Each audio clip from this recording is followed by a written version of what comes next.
Hi friends, welcome back Manju హేష్కో vlogs. ఇవాళ గుడ్లు నెత్తళ్ళు వంకాయ కర్రీ ఎలా చేద్దామో చూద్దామండి. గుడ్లు వంకాయ నెత్తళ్ళ కర్రీకి గుడ్లు, వంకాయలు, ఉల్లిపాయలు, టమాటా, పచ్చిమిర్చి, నెత్తళ్ళు. స్టవ్ మీద కళాయి పెట్టుకొని స్టవ్ వెలిగించుకొని ఒక 2 స్పూన్స్ ఆయిల్ వేసుకోవాలి. ముందు ఒక 2 స్పూన్స్ అయితే సరిపోతుంది. ఎగ్స్ వేపాలి కదా. దాంట్లో కొంచెం పసుపు,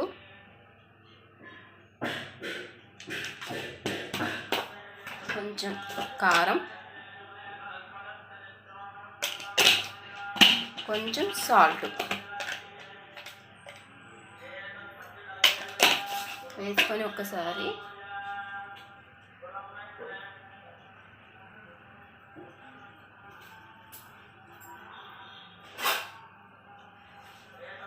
ఇలా వేగిపోయి కదా ఫ్రెండ్స్, వీటిని ఒక ప్లేట్లోకి తీసేసుకుందాం.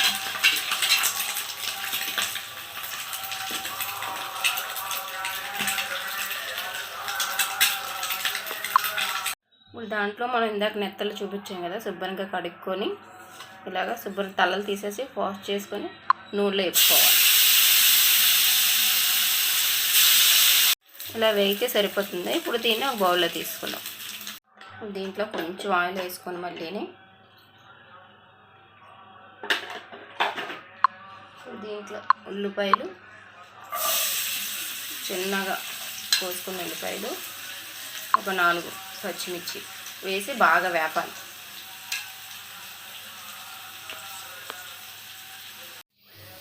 ఇప్పుడు ఉల్లిపాయలు బాగా వేగిపోయాక వంకాయలు దీంట్లో వేసేసుకుందాం. వంకాయలు చిన్న ముక్కలు కట్ చేసుకొని వంకాయలు దీంట్లో వేసేసుకున్నాక ఒకసారి ఇలా కలిపి మూత పెట్టుకుందాం. మళ్ళీ ఒకసారి బాగా కలుపుకున్నాక ఒకసారి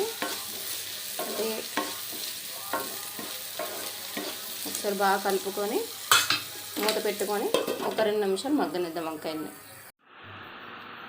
బాగా వంకాయలు మగ్గిపోయి మూత చూద్దాం. ఇప్పుడు దీంట్లో ఒకసారి కలుపుకొని ఇప్పుడు దీంట్లో టమాటా యాడ్ చేద్దాం. టమాటా వేసుకున్నాక మళ్ళీ ఇలా ఉంచితే దీని మీద పెట్టేసి వేడికి బేగా మగ్గిపోతాయి టమాటా. అలా ఒకసారి పెట్టేసి మళ్ళీ ఒక 2 నిమిషాలు మూత పెట్టుకుందాం. ఇప్పుడు ఒకసారి మూత తీసి చూద్దాం టమాటాలు మగ్గిపోయేమో. ఇంకా టమాటాలు చూడండి మగ్గిపోయాయి. ఒకసారి ఇది బాగా కలుపుకొని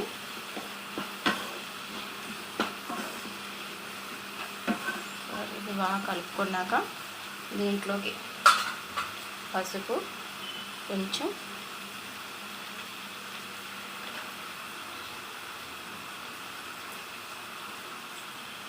కారం. మేము కారం తక్కువ తింటాము, అందుకే తక్కువ వేస్తాను. మీకు రుచికి ఎంత సరిపడా, మీరు ఎంత కారం తింటే అంత, రుచికి సరిపడా ఉప్పు ఇవి వేసుకొని ఒకసారి బాగా కలుపుకోవాలి. ఇప్పుడు ఉప్పు కారం అన్నీ వేసుకొని బాగా కలుపుకున్నాక కొంచెం 1 నిమిషం బాగా పచ్చి వాసన పోయేంత వరకు కారం వేగించాలి. బాగా వేపాలి.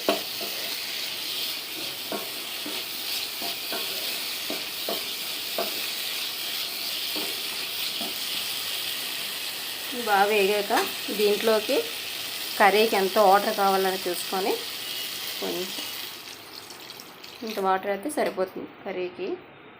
వంకాయలు కూడా ఆల్రెడీ మగ్గిపోయాయి కాబట్టి ఎక్కువ వాటర్ కూడా పట్టదు. దీన్ని మూత పెట్టుకొని బాగా 1 నిమిషం ఉడకనివ్వాలి. ఇప్పుడు ఒకసారి మూత తీసి చూద్దాం. వంకాయ వాటర్ వేసాం కదా ఇందాక, కొంచెం 1 నిమిషం అయ్యాక గుడ్లు నెత్తళ్ళు ఇందాక వేసి పెట్టుకున్నాం కదా దీంట్లో వేసేయాలి. వేసి ఒక్కసారి బాగా కలుపుకుందాం. దీనికి బాగా పట్టేలాగా ఎగ్స్కి అన్నీ స్మెల్ బాగా పడుతుంది.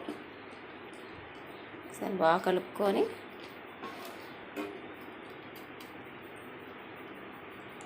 ఒక 2 నిమిషాలు మళ్ళీ మూత పెట్టేసుకుంటే కర్రీ అయిపోతుంది. ఇది ఉడికిపోతుంది 2 నిమిషాల్లో, కర్రీ రెడీ అయిపోతుంది మనకి.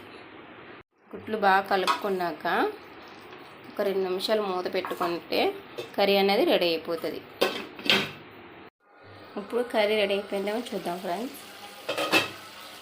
కర్రీ రెడీ అయిపోయింది.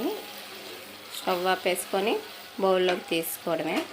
వంకాయ గుడ్లు నెత్తళ్ళు కర్రీ చూడండి, ఇలా దగ్గరికి అవుతే సరిపోతుంది. మన రైస్లో కలుపుకోవడానికి కర్రీ బాగుంటుంది. కర్రీ రెడీ అయిపోయినట్టు ఫ్రెండ్స్.